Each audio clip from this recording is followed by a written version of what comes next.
NCERT zone KLD में आपका स्वागत है। आप देख रहे हैं एनसीईआरटी जोन केएलडी।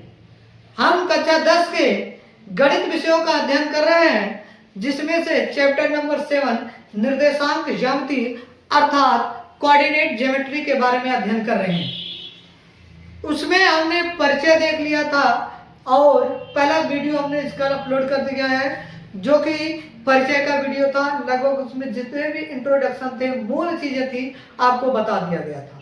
आज हम इसमें चलेंगे आपका पहले टाइप के प्रश्नों में कि ये इसमें कैसे कैसे प्रश्न आता है। हमने बताया था कि इसमें जो प्रश्न आते हैं कितने टाइप के प्रश्न आते हैं। तो टाइप नंबर 1 आपका है, टाइप नंबर 1 कह रहा है आपका,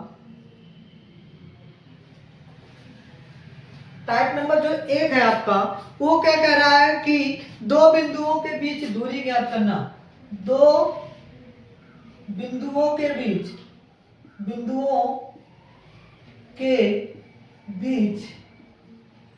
दूरी ज्ञात करना। दो बिंदुओं के बीच दूरी ज्ञात करना। क्या ज्ञात करना? दूरी ज्ञात करना। हम टाइप वाइज प्रश्न कर रहे हैं, तो आपको बहुत ही बेहतर समझ में आने वाले हैं प्रश्न। जैसा कि हम प्रश्नावली से संबंधित प्रश्नों के बाद में करेंगे, पहले हम टाइप वाइज, फिर एनसीईआरटी की बुक उठाएंगे और पूरा आप लगा लेंगे, कहीं से आपको दिक्कत होने वाला नहीं है।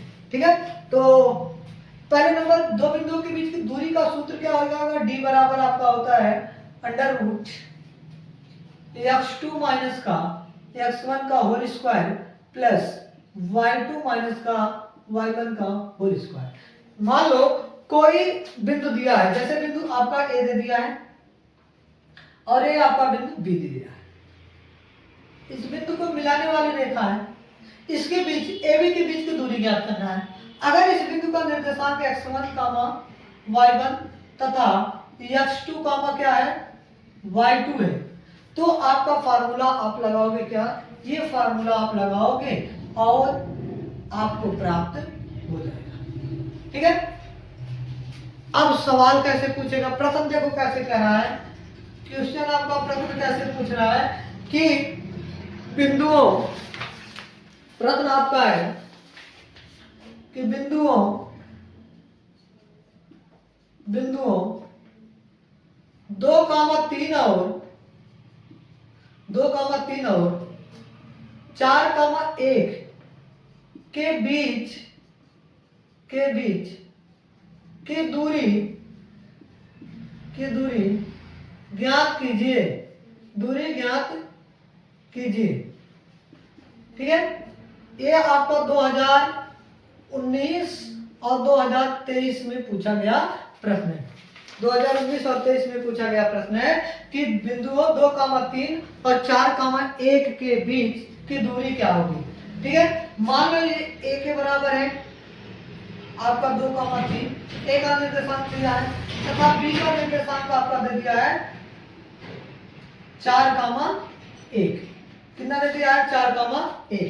ठीक है, अब ध्यान से सुनो, दूरी का फार्मूला आपको पता है कि d बराबर आपका क्या है? अंडर रूट x2 माइनस का x1 का whole square plus y2 minus y1 का होल स्क्वायर।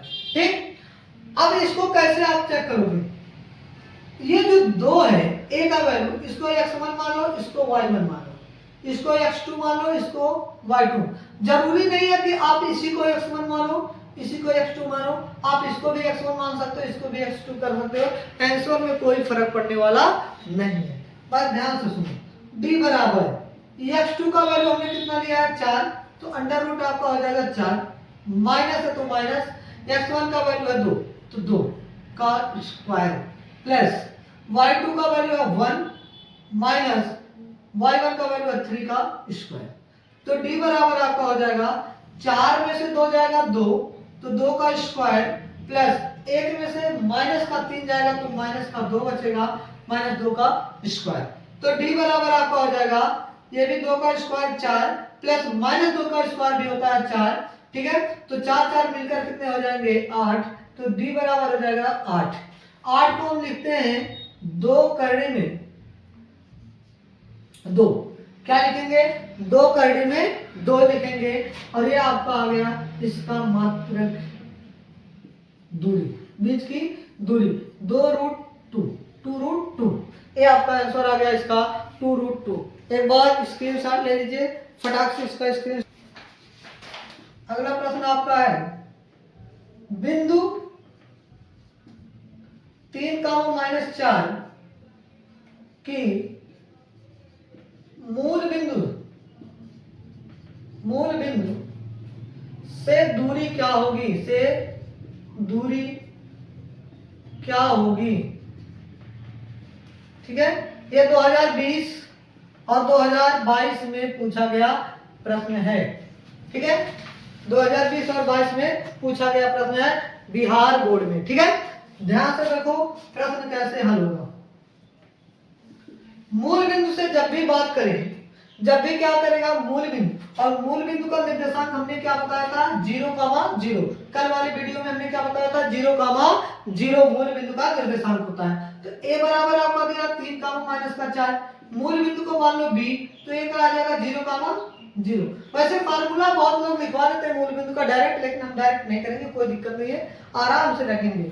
ठीक है, और जब हम बहुविकल्पी प्रश्न करेंगे तो मूल बिंदु वाला जितने भी रहेंगे सब डायरेक्ट करने की कोशिश करेंगे ताकि खत्म हो जाए, आपका टाइम ही ना लगे। ठीक है, फार्मूला, अब इसको क्या मानोगे x1, इसको मानोगे y1, इसको x2, इसको क्या मानोगे y2। वही फार्मूला d बराबर √x2 माइनस का x1 का whole square plus y2 minus y1 का होल स्क्वायर। ठीक है, तो d बराबर x2 का वैल्यू कितना है 0 माइनस का 3 का होल स्क्वायर प्लस 0 माइनस का 4 है और सूत्र में भी माइनस है, तो माइनस का क्या हो जाएगा प्लस 4 का होल स्क्वायर।